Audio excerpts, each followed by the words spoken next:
That concludes our public participation and takes us to item number 13, which is action as necessary or appropriate on matters discussed in executive session. We had one tonight regarding employment items. Do I have a motion? Ms. Hammond. I move that we approve, I'm here, we approve the selected employment items as seen in Exhibit A. I have a second. Mr. Lovelace seconds. Any discussion? Seeing none, all those in favor, please raise your hand. That passes unanimously.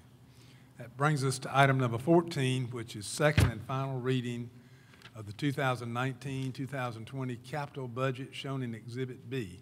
Do I have a motion? Mr. Cates. Mr. Chairman, I move we give second and final reading of the 2019-2020 capital budget as presented in Exhibit B. Do we have a second? Ms. Hutchison seconds. Is there any discussion? Any question? Mr. Lovelace.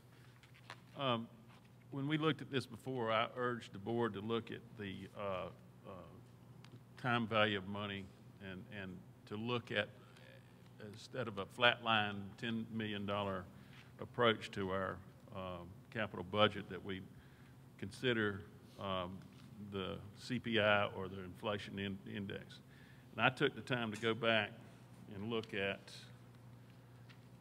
the first 5 years ago, which was March 2013, the amount of money that it would, in today's buying power, it's actually, our money today is worth 7.9% less than it was 5 years ago. So that means that right now we only have $9,206,000 to spend compared to what we had in 2013. And I want to come up to date with the way we budget. The answer that we got was that was just the way that we do it. Doesn't seem to me to be a proper way to look at things. So I want to see that we do things based on our needs and not on some arbitrary figure that we drew. And those needs, to me, dictate that we look at the spending power that we have available to us. I noticed, I asked Mr. Richardson about the $3 million flat figure that we got for technology. And Mr. Richardson, you sent me back an indicator that was that we were actually going to spend $4,360,000, not $3 million in the 2020 year. Is that correct? What I sent you was our needs, not necessarily what we're going to spend. Obviously, we're only spend what we have available. Okay, and then there was a passage in there about, and I don't understand this, so maybe you could explain it to me, but is there a financing idea that? E-rate, I referred to E-rate. That's the money we get for technology from the universal service charge that you see on your phone bills. Right. Federal government sends us that, offset some of our costs. We have to put in applications each year in order to get that funding. Okay, so from the $4,360,000 that we have on this list, but we're going to limit our spending to $3 million in the first year? Yes, sir. Okay, so and then we're going to finance a portion of that with? No, sir. What if we get additional E-rate funding, we'll be able to do more on that list. I got you. Okay, so that's a discount basically. Basically is what it is. Okay, all right. I didn't understand what that was, but so anyway, those are some of the items that I would like to see us address in the future. Mr. Richardson, to help me, based on Mr. Lovelace's first question, are there limits about what our capital budget? Aren't we limited by law what we can borrow, and that's somewhere under current assessed value at where we're borrowing? Well, yes, sir. I mean, obviously, we only have that. The 8% constitutional debt limit limits how much we are able to borrow. But I can assure you that what we try to do is budget based on the current millage rate, so the current millage rate that's what we expected to bring in at the current millage for debt service. So if we were, and if I understand Mr. Lovelace, you help me with this. If we want to guarantee our spending power, if we want to get $10 million, that's generally the target, but it's usually, the last few years, it's been something less than that we've actually borrowed.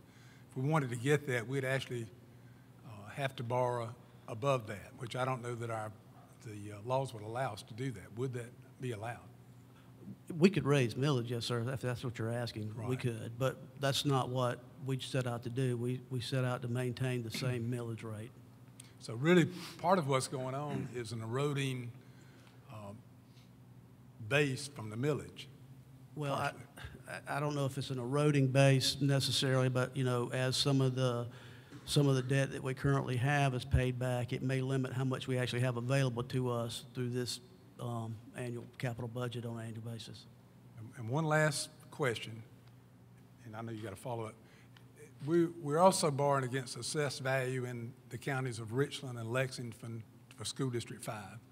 And we know that some of those folks coming up for reassessment, but we also know that some of the reassessment programs during what was considered a major downturn in the economy are what we're basing some of these numbers off of now.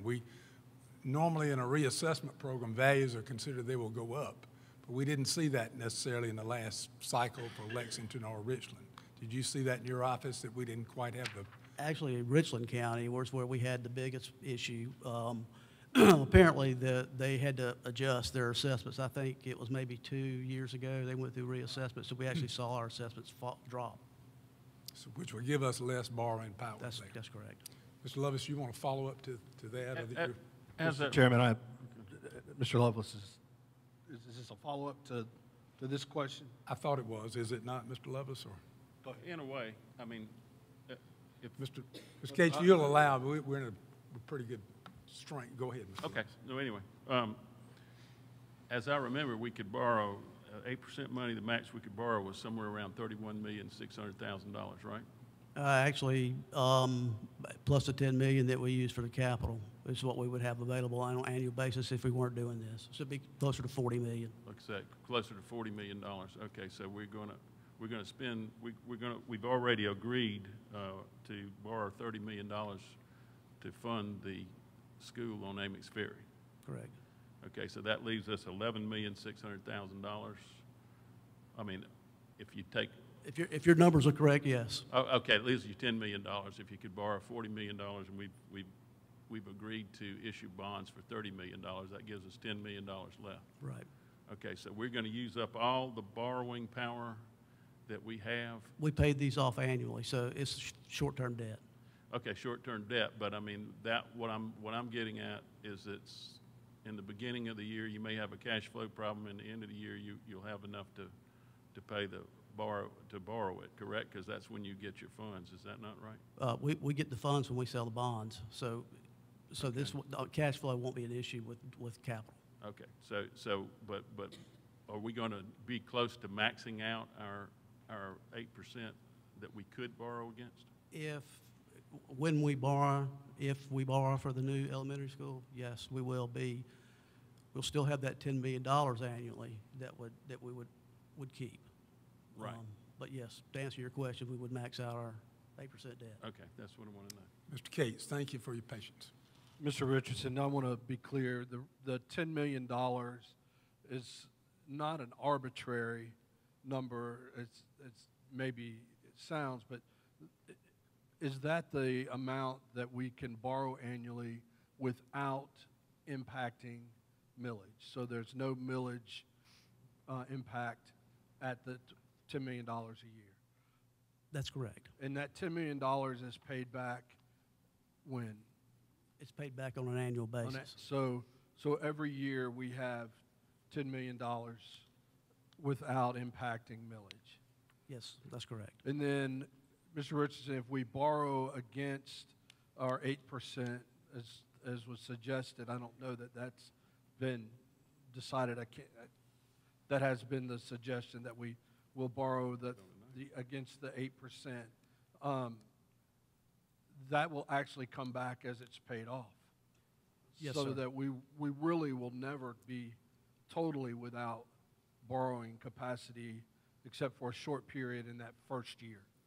That's correct, and I guess it depends on how quickly you decide to pay off that $30 million. Right.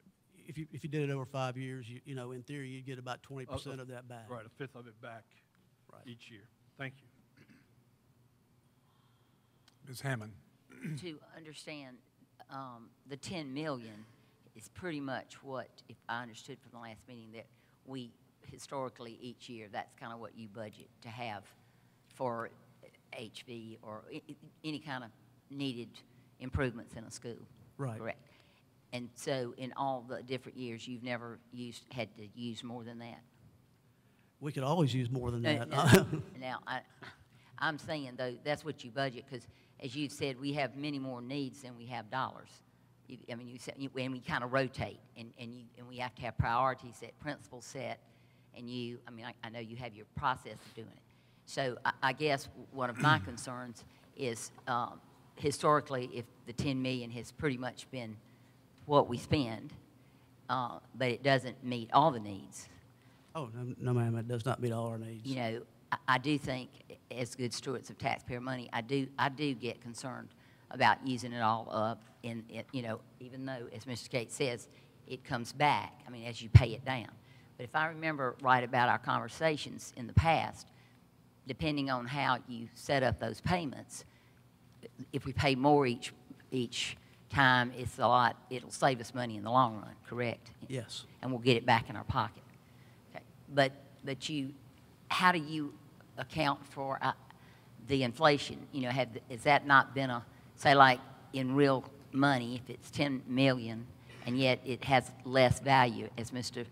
Lovelace said, that's not something we really have to be concerned about?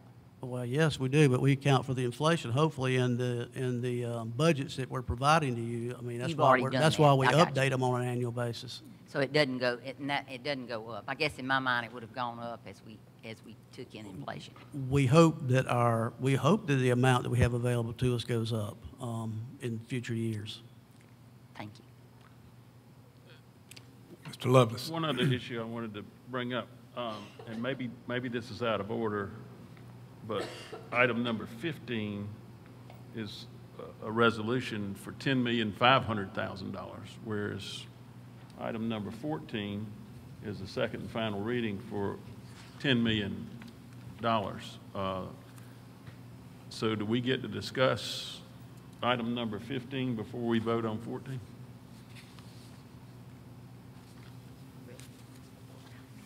Mr. Lovelace, I might be able to answer part of that. This resolution is always written as, if you notice the words preceding the amount, it says not exceeding. The last several years, it's been in the 9-point-some million. I don't know if it's always said 10.5, but this is the funding mechanism. You mentioned a few minutes ago the cash flow. Yeah. And sometimes a year but these are two different operations. The operating budget experiences the cash flow occasionally because taxes are paid generally end of year, first of the year. But this stands on its own. It doesn't have an ebb and flow. The only control on this is what Ms. Hammond mentioned, how quickly we pay it back. Now, our annual payback has been the 10 million or something under 10 million.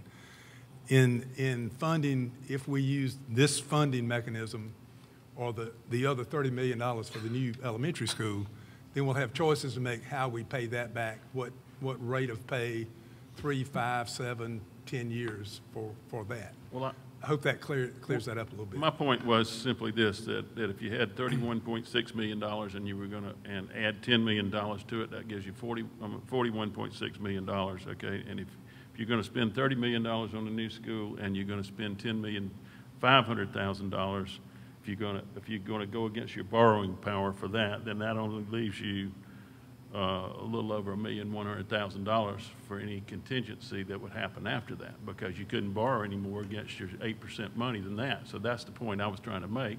And do we get to discuss that before we vote on the first item? That was all. Well, and that's a good point, but you have to remember one of the funds that we talk about so often is the fund that is our fund balance. So if we had an emergency, which we have had at times, we had a mold mitigation problem a few years ago. If I remember correctly, Mr. Richardson, you helped me, but that's where the funds for that emergency came from.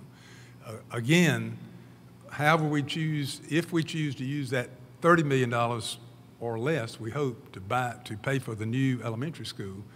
The rate at which we pay that back, choose to pay it back, and then the $10 million pays back pretty quickly, it too. pays- So I hope. It pays back annually, I understand Right. that. What I was getting at was that to borrow against your 8% money, and I understand we have a fund balance, and that's like a savings account that you don't want to dip into unless you have to.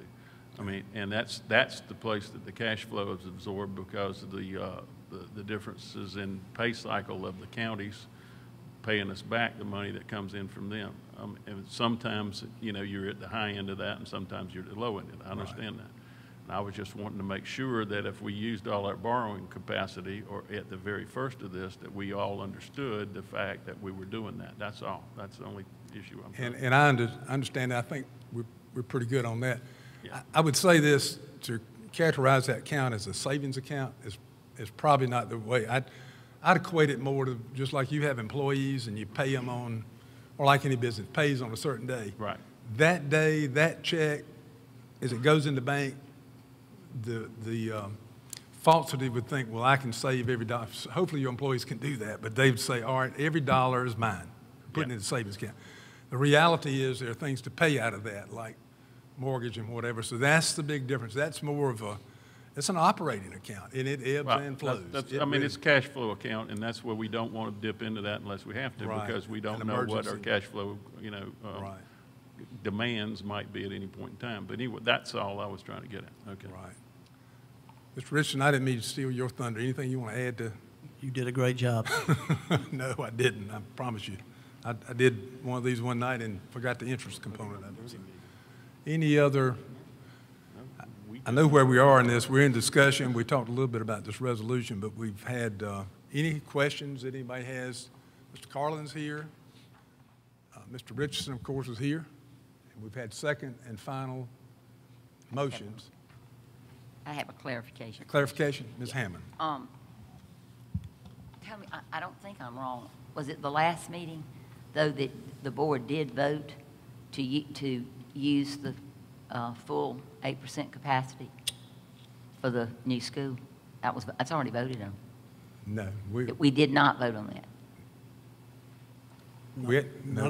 It was December, wasn't it? Oh, What well, maybe did not we then. vote, though? There was something Yeah. that we voted on a resolution, but I don't know exactly what it was, if that's not what it was. Ms. Heisen appeared before us. Ms. Voted to proceed with the Heisman was new here. elementary school back in December, I think it was. All right, now, what was it? We voted to proceed with the new elementary school back Oh, in yeah, December. we voted to proceed forward. We haven't decided as a board the funding mechanism or how to pay it back. Is that correct, Mr. That we Richardson? have not. And that's, Ms. Hammond, as you know, we've had several presentations Yeah. from bonding attorneys and Right. financial advisors on different ways to do that. So That that vote- hadn't happened yet. That vote was just to proceed in exploring that possibility of Now, using what it we all. voted on in December was to approve Issue the bonds. the contracts for design services Yeah. and for construction, and we approved those. That's done. At some point in the near future, we'll be deciding how to fund that. Okay, But so this vote tonight is not to use all of that funds for the school? No, this vote tonight is strictly the capital Okay. budget we get every year for.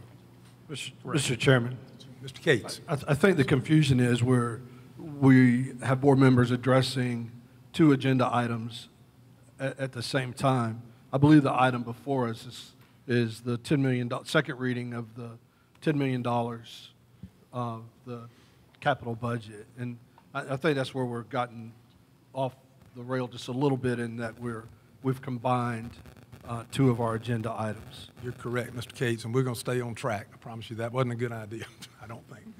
Ms. Gardner, did you have a question? Sure. You're kind of out there by yourself. I want to make sure I recognize you. Okay. All right, any other question regarding item 14, which is our second and final reading of the capital budget for 2019-20? Any further question on that? Seeing none. All those in favor, please raise your hand. And that passes unanimously. And that brings us to item number 15, which is approval of the resolution for fiscal year 2019-2020 capital budget. So, Mr. Richardson, you're going to lead us in this. Yes, sir. Matter of fact, we brought the expert in with us tonight. We have Ms. Franny Heiser. She is our bond attorney and she works with Burr, Foreman, and McNair. The new name, did I get that right? You did, Hey. thank you. Good evening, it's nice to be with y'all tonight. You do have for your consideration what we call your annual bond resolution. We sometimes call it your SCAGO bond resolution. This is the document that authorizes the issuance of the not to exceed $10,500,000 for what we call your annual capital maintenance. And I think that's the budget that y'all just approved with the last agenda item. I was here and heard some of the discussion, and I just mentioned that the $10.5 million, Mr. Chairman, as you explained, is the not to exceed number. And we like to have a buffer because one of the goals is not only to meet your ongoing annual needs, but also to borrow the maximum amount without a millage increase. And the timing, and with the time of the year in which we issue the debt plays into that. We will issue most of this, the majority of what y'all authorized tonight will be issued this spring and will be in the bank in May, so that for your projects that you will do this summer, roofs and HVACs and things like that, there will in fact be money already in the bank. But it's not the end of the fiscal year yet, and we don't have final numbers from the county auditors and treasurers. So between July the 1st and the end of August, Mike Gallagher, your financial advisor, works with those county officials, and they fine-tune these numbers. And it has in some of the past years been less than 10 million.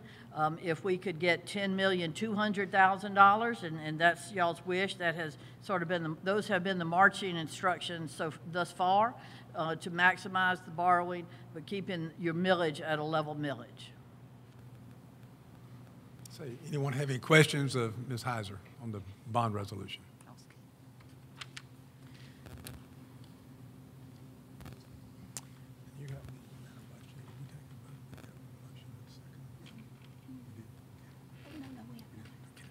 No questions on that? All right, seeing no question, we need a motion and a second. Mr. Cates? Mr. Chairman, I move that we approve the resolution for the 2019-2020 capital budget as presented in Exhibit C. And do we have a second? Ms. Hutchison seconds. Now, do we have any further discussion? Any further questions? Seeing none, all those in favor? Sorry. Excuse me, Ms. Gardner. Okay, so I do need clarification because I do have in the minutes that in December we did have a motion to authorize issuance of not exceeding $30 million of general obligation bonds of the school district, and it was voted 5-2 for. How is that different than what we're doing right now? So I'll know what I'm actually voting for. Because apparently we didn't issue bonds from that, right? No, and I'm not familiar with what you're talking about. This is capital improvements that we do annually, HVACs, roof mainly, painting, floors, that I'm kind aware of that, but we're voting about selling bonds, and I thought we had done that in December. That's what I just read what the motion said, so I don't understand. If we didn't actually do that, then what are we doing now? How is that different from what we voted on then for the 30 million? I just need clarification. I'm not familiar. Mr. Richard, can you help us with that, or Mr. Well, Cates, our secretary? We did, and I apologize. I created this confusion and not being clear in my earlier statement. What you said is exactly what we did. What we haven't done is triggered the mechanism like we're getting ready to do. We're going to trigger the mechanism to purchase those bonds. We have not yet done that on the funding for the school. So that we did state that we would do that, but we haven't actually presented a resolution as we are here to purchase those bonds. The length will pay it back, any of those items. So that's how they're different. We're actually talking about 8% money, yes, but this is the $10 million that we pay back annually. Right. I just was under the impression in December that we were doing what we're doing now. So our motion will include not just the authorization to issue, but the fact that we're going to pay it back in a year. I mean, I don't, like, what is the trigger mechanism? Because I think we voted to do it, but I don't know what's different about that. We did do a resolution in December. What we haven't done, though, is the next step in determining, excuse me, how we're going to pay that back.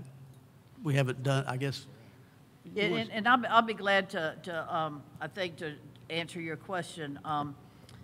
The bond resolution that y'all adopted in December authorizes not to exceed $30 million for the, primarily, I think, for the elementary school that's been under discussion. It delegates to your superintendent the authority to determine the exact amount to be issued, the time and date of the sale, and the repayment schedule. And what I think we explained to y'all at the time was that the superintendent will take guidance from y'all, from the board, as to exactly when that debt will be issued, and most importantly, what the repayment schedule will be. Because you could theoretically pay that $30 million back in, 1 year. Well, that's not going to happen. 5 years, 7 years, 10 years, and those are some considerations that I think your financial advisor, Mike Gallagher, will meet with y'all again closer to the time when the debt's going to be issued, for y'all to basically make that final decision and communicate that to Dr. Melton. This resolution also delegates certain things to your superintendent, to Dr. Melton, but if you stay with the same pattern that the school district has used in the past, which we would recommend, that is, you use what we call the SCAGO program. And SCAGO is a statewide nonprofit that offers cost-effective financings for school districts. And it basically is a program where a number of individual school districts, sometimes up to 30 school districts at the same time, issue their own individual debt. And through SCAGO, that debt is bundled up and sold in a much larger total amount. So if y'all are in, let's say, the spring, you might issue $8 million, and then there'd be some more at the end of the year. Well, your $8 million of your bond would be collected with other school districts, and we might issue $120 million of debt. And so the difference is that the first resolution in December is still waiting for y'all to make decisions and communicate those. This resolution is very programmatic, and unless we are told differently, y'all will go forward and issue something slightly less than $10 million, and it will be sold in April, closed in May, and the second piece will be sold in August and closed in September. So you always have discretion, but this one is sort of business as usual, and the transaction you authorized in December has additional decisions that y'all will need to make before that resolution is implemented. Thank you. Mr. Gant, I have a question. Mr. Lovelace. I have a question for Ms. Heiser. Okay, so we intend to spend $10 million this summer doing the things that we, have deemed proper. Okay. Approximately, yes, right. sir. But we're giving you a resolution for $10,500,000, but we've already built into our $10 million a contingency. So why would we borrow $10,500,000 when we only intend to spend $10 million? Well, and the decision on what number goes in this resolution is absolutely y'all's decision, the board. So we can make it 10 million, we can make it 9.5 million, but we have included a number slightly over $10 million on really two premises. One is that you will have more capital needs than you can pay for, than even the budget you just approved. So if there was additional capital money, you would be able to program it. The addition would have to come back. I mean, the bond proceeds would not be spent except pursuant to a budget approved by the board. Right. But if in this coming August, your financial advisor, after working and getting numbers from the county auditors and treasurers, if they say, well, this year you could borrow 10.5, or you could borrow $10,200,000 without a millage increase, based on past practices, that's the amount that would be borrowed. And so for your financial advisor, his charge, his direction has always been, we want to borrow as much as we can under this not exceeding amount that we can repay without raising millage. And most years that has been less than 10 million, but occasionally, if, depending on what the auditor says the value of a mill is, you might be able to get an additional $100,000 or $200,000. So it's really the flexibility is to allow as much capital money as can be borrowed in a year without raising your millage. Okay, and then Mr. Richardson would have to come back to us to get authorization to spend an additional $500,000, correct? Assuming we were able to get that, yes. Yeah, okay. Ms. Hutchison, you had a question? I just wanted to, it has gotten very confusing, and just to make sure that I understand and everyone understands, what we did in December had to do with the elementary 13, and what we're doing tonight has to do with the capital budget for this upcoming fiscal year. Is that correct? That is my understanding, yes, ma'am. Okay. Just wanted to make sure I was clear on that and that everyone was clear. That's great to clarify. Any other question or clarification? See none. All those in favor, please raise your hand. And that passes unanimously. Thank y'all very much. Thank you, Ms. Heiser, for being here. That brings us to item number 16, which is first reading approval of the proposed new board policy KLGA School Resource Officer shown in Exhibit D. Do I have a motion? Ms. Hutchison. I move that we give first reading approval of proposed new board policy KLGA School Resource Officers as shown in Exhibit D. Do we have a second?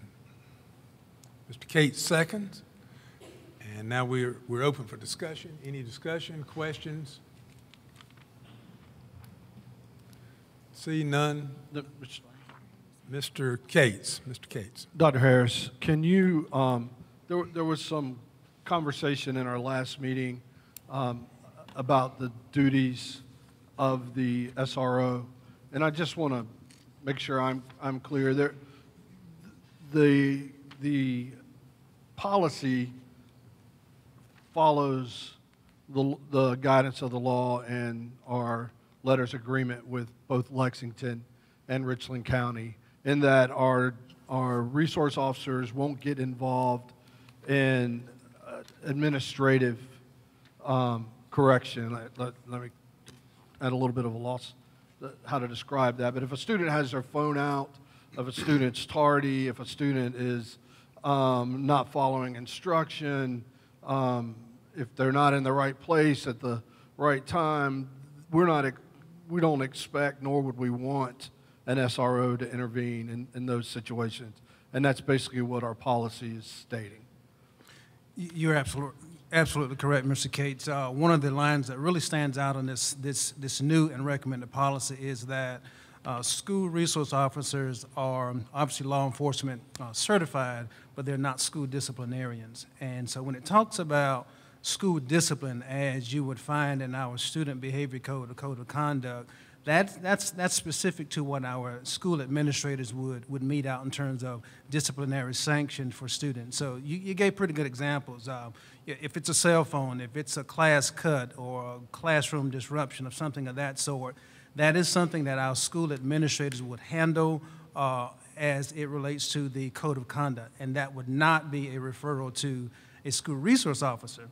By the saying contrarily to that, a resource officer, a school disciplinarian is not a resource officer. They're not certified as law enforcement officers. So when it comes to criminal kinds of behavior, if it's a drug or alcohol violation, if it's a fight in the courtyard, for example, or some kind of assault, something related to that, then that is specific to the role of a resource officer. They would not stand idly by and wait on an administrator. They would intervene and they would address that because it would be a violation of law at that particular time. So there's a clear line of delineation between the roles as it relates to the disciplinarian school administrator versus that of the law enforcement officer. And I think our gentleman in blue would understand, and they, with the deputies that we have, they're very clear on their roles and their responsibilities as law enforcement officers, and got to know them well, and they allow the school disciplinarians to address their issues at the school as they should be, as it relates, again, to the code of conduct.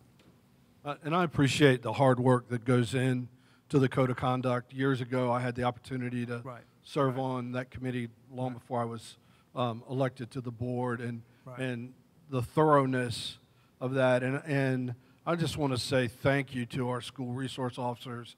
I'm always, I just watch and smile when I see, especially our younger children, interact with those law enforcement. They take the time to get to know them. I appreciate that we are giving them clear expectation. And you gave the example, if there was a physical altercation that they walked up on, they would intervene. But if the kid's late for class, they may encourage them to go to class, but there are other personnel in the school that will handle those school discipline issues. That is correct. Thank you. That's correct. Ms. Hammond. This is along the same lines, but and you did make it clear, but I want to just say as a teacher in a classroom, it does say clearly in here, if the conduct presents an immediate safety risk, which a fight can be, and teachers are greatly glad that they are there, and that is their job, and if there's a theft. So I think that I just wanted to be sure when we were first saying that, it didn't have to be, you know, like a criminal act, which most of the time it is, but I did want to say that I'm glad to see that in there about an immediate safety risk. Because one fight between two kids, had it in my room with 8th graders, it can turn into, their fight hurts other children because they're throwing each other around the room, and you need an officer. So, thank you. Absolutely. And again, based on criminal behaviors as well as safety from A to safety. Z. Yes. I wouldn't go, they are certainly on top of it from A to Z. Absolutely. All right, see no other questions. All those in favor of giving first reading approval of the proposed new board policy KLGA, school resource officers, shown in Exhibit D, raise your hands. And that passes unanimously. That brings us to item number 17, which is a recommendation regarding the 2018-19 makeup days shown in Exhibit E.